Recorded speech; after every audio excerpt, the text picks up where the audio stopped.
The war in Iran began in explosive fashion, with US and Israeli forces launching massive missile salvos, bombing runs, and decapitation strikes, obliterating Iranian infrastructure and eliminating its regime, one piece at a time.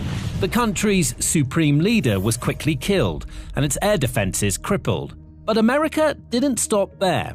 Wave after wave of additional airstrikes have followed as the war has progressed, allowing the US to enjoy superiority in the air and massive success on the ground, while leaving the remnants of the regime scrambling for cover and running out of places to hide. It's a remarkable effective strategy, and one that could soon see America win this war and achieve all of its objectives once and for all. In fact, it's already achieved arguably the most important objective of the lot: aerial superiority. In any war, taking control of the skies is absolutely vital. It's the first, and perhaps most valuable steps towards victory, and there's nearly a century of evidence to back that up. Why? Because with air superiority, everything else becomes much easier. By controlling the skies, your entire forces, whether they're on land, in the air, or at sea, can operate more easily, freely, and safely. Troops and tanks can roll across the ground with far less risk of being attacked from above, while frigates, destroyers, and warships can position themselves closer to enemy positions, firing missiles or conducting other offensive operations without the ever-present fear of enemy bombers appearing on the horizon. Thanks to that, entire armies are able to move faster, strike harder, and strengthen their advantage over their opponents.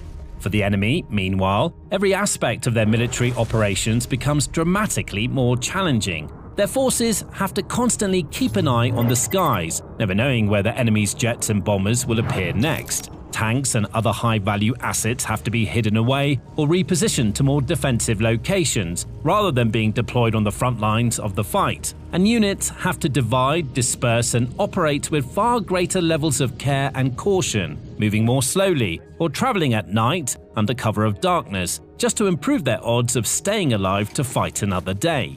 America hasn't had to deploy boots on the ground in Iran, but its airstrikes have made it much easier for its aircraft to operate safely over the enemy's territory, carrying out additional targeted strikes on Iranian command centers, infrastructure, and high-value targets. On March 13, for example, US forces carried out an extensive bombing raid on Kharg Island, one of the most important oil export hubs in the region.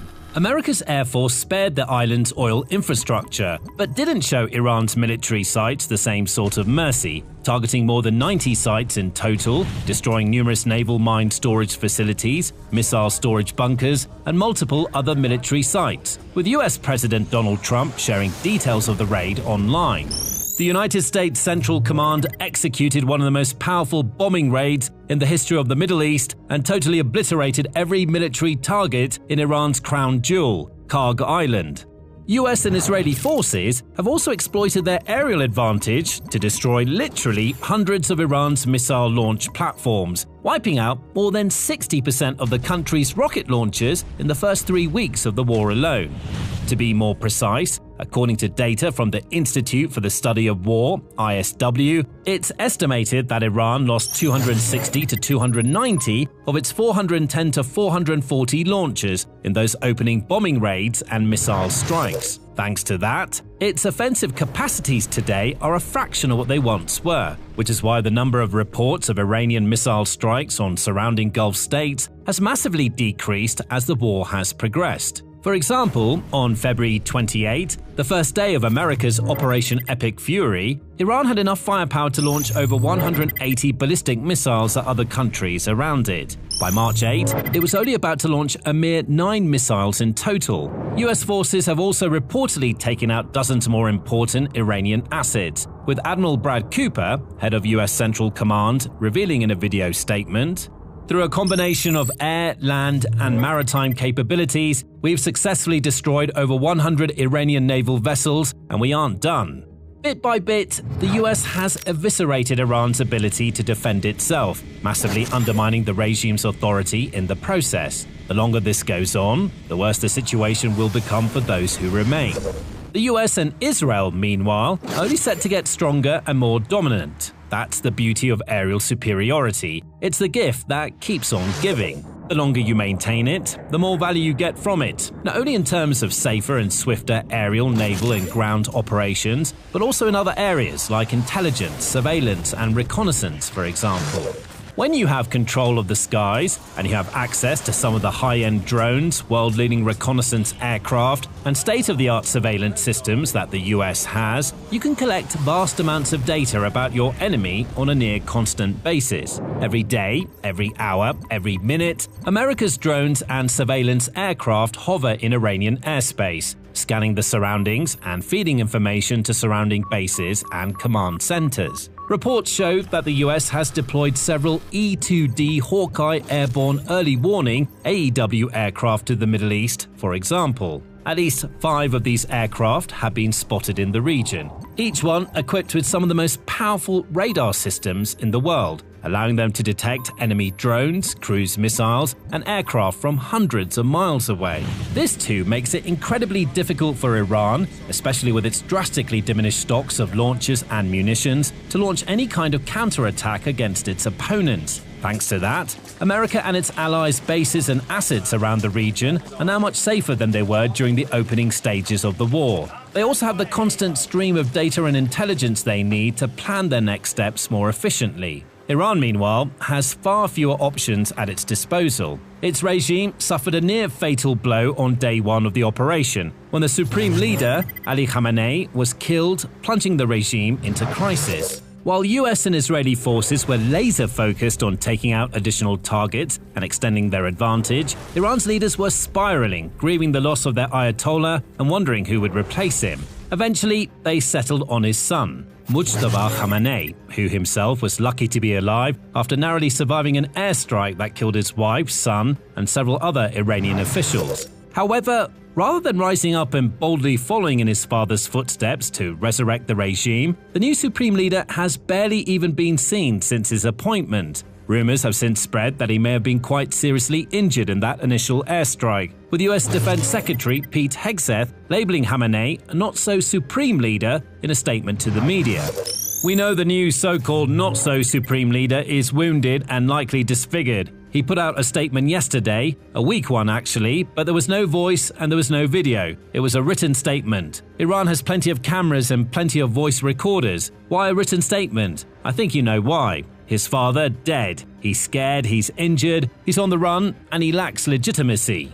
This leads us to yet another all-important advantage of aerial superiority, the psychological impact. When enemy planes rule your skies, when fighter jets have full freedom to fly where they want, and bombers have clear, unobstructed pathways to easily eliminate any assets and infrastructure you have left, it's only natural that morale begins to suffer. And that's what's happening in Iran. The regime's rhetoric may still be bold and bombastic, with officials continuing to make claims that they'll punish America and its allies. But the facts of the matter are clear to see. Iran is effectively at the mercy of the US and Israel. Its air defense network has been obliterated, its missile and drone stocks have diminished, and its leadership is struggling to maintain any level of legitimacy. Indeed, rather than asserting control, many big-name Iranian officials instead appear to be running scared, with Hegseth summing up the situation as follows. Iran's leadership is in no better shape, desperate and hiding. They've gone underground cowering. That's what rats do. This is what happens when a country comes face-to-face with the greatest aerial force ever assembled, and it's only going to get worse for Iran from here on out. Now, for military experts and analysts, the success of American airstrikes in Iran has come as no surprise whatsoever. Because even though Iran may have been preparing for this war for decades, layering its defenses and investing in everything from Shahed drones to new and improved ballistic missile systems, its military pales in comparison to that of the United States. And nothing in the world can possibly counteract the unmatched power of the US Air Force, and especially its unparalleled bomber fleet, made up of 3 of the finest military aircraft ever invented: the B-52 Stratofortress, the B-1B Lancer, and the B-2 Spirit. Each of these bombers brings its own unique advantages to the table, and together they provide the perfect mixture of stealth, range, firepower, and flexibility. Here's a closer look at each one in turn. Beginning with the B-52. Often regarded as the workhorse of the US bomber fleet, the B-52 Stratofortress is also the oldest of the trio, having been introduced back in the 1950s. Its age means it's not the fastest or most agile member of the fleet. It doesn't boast the same supersonic speeds of the B-1, for example, nor does it have the state-of-the-art stealth technology as the B-2. But it's still one of the best bombers in existence, with a design that's been fine-tuned over the years to remain relevant throughout the Cold War and right up to the modern day. It's also capable of packing more of a punch than any other US bomber, since it can carry one of the largest payloads of them all, with a maximum capacity of 70,000 pounds or 32,000 kilograms. Capable of launching conventional bombs, precision-guided munitions, and even nuclear-capable cruise missiles, the Stratofortress is famed for its extraordinary endurance and ability to serve as a standoff weapons platform, meaning it doesn't need to fly too far into enemy airspace to deal damage. Then there's the B-1B Lancer. The swiftest of the three, the Lancer was originally designed for nuclear missions, but has since focused purely on conventional warfare. Able to fly at peak speeds exceeding 900 miles per hour over Mach 1.2, this bomber gets in, deals massive damage, and leaves the area before the enemy even knows what hit it. It's the ideal option for dealing with dynamic combat environments and carrying out rapid response strike missions, and it's proven exceptionally effective in Iran so far, just as it has in other locations and conflicts throughout history. Arguably, the most astonishing thing about this bomber is that it almost never existed. In the late 1970s, then President Jimmy Carter actually cancelled the original B-1 project, preferring to focus funding on the development of intercontinental ballistic missiles instead. When Carter lost his re-election bid in 1980, his successor, Ronald Reagan, revived the B-1 program, with the Lancer entering service later that same decade. And the third and final member of the trio is the B-2 Spirit. Famous for its distinctive shape and almost otherworldly stealth capabilities, this flying wing bomber is near impossible for enemies to detect until it's too late. It was designed from the ground up to be able to evade even the most advanced enemy radar systems, allowing it to penetrate even the most heavily defended airspace with relative ease and minimal risk. Like the Stratofortress, the B-2 is also capable of delivering both conventional and nuclear weapons, and it does so with peerless precision, making it the perfect choice for those initial targeted attacks on enemy air defenses or fortifications. Together, these three bombers give the US the ability to conduct any type of strike mission anywhere in the world, including all across Iran. Every target is within reach, from its bases and airfields to its underground bunkers and nuclear facilities. What's more, the fleet is soon set to get a major upgrade in the form of a brand new bomber, the B-21 Raider. The US Air Force's next-generation bomber, the B-21, is set to first complement the existing fleet, but eventually replace both the B-1 and B-2 by 2040. It's designed to even be more difficult to detect than the B-2 Spirit, with even more advanced stealth technologies to evade enemy radars and air defense systems. It can also cover enormous distances, firing on targets across the globe with only minimal support needed. Capable of carrying both conventional and nuclear weapons, while also boasting open systems architecture that can be upgraded with ease, this next-level bomber will elevate America's arsenal to whole new heights, and it could even see action in Iran, if recent reports are anything to go by. In mid-March, a B-21 was photographed carrying out an aerial refueling for the first time, demonstrating the rapid progress that the Air Force appears to be making in testing and finalizing this bomber before it's expected to officially enter service in 2027. By then, it's extremely likely that the Iran war will be completely over and done with. But should the US feel the need for a follow-up invasion or additional assaults, it'll be able to count on the immense firepower and staggering stealth capabilities of the Raider to do so. In the meantime, the US is coping perfectly well with its existing fleet. And while the bombers may take the headlines and deliver those all-important crushing blows to Iran's air defenses, radars and bases, plenty of other aircraft also deserve credit for the invaluable roles they've played in the assault so far. The US's world-leading fighter jets, like F-35s for example, have been instrumental in cutting through Iran's air defenses, relying on their supersonic flight speeds and unrivaled aerial agility to penetrate Iranian airspace, wipe out the country's air defenses, annihilate launch platforms, and create those safe, silent corridors through which the bombers can pass. The Air Force has also been using aerial refueling tankers, like the Boeing KC-135 Strato tanker, to ensure that its other aircraft can continue to fuel up and fly as the operation continues. Strategically positioned in safe pockets of airspace and guarded by fighters, these vast tankers are what make it possible for the US to continue piling pressure on Iran, carrying out one airstrike after another, never giving its enemy time to rest, regroup, or reorganize.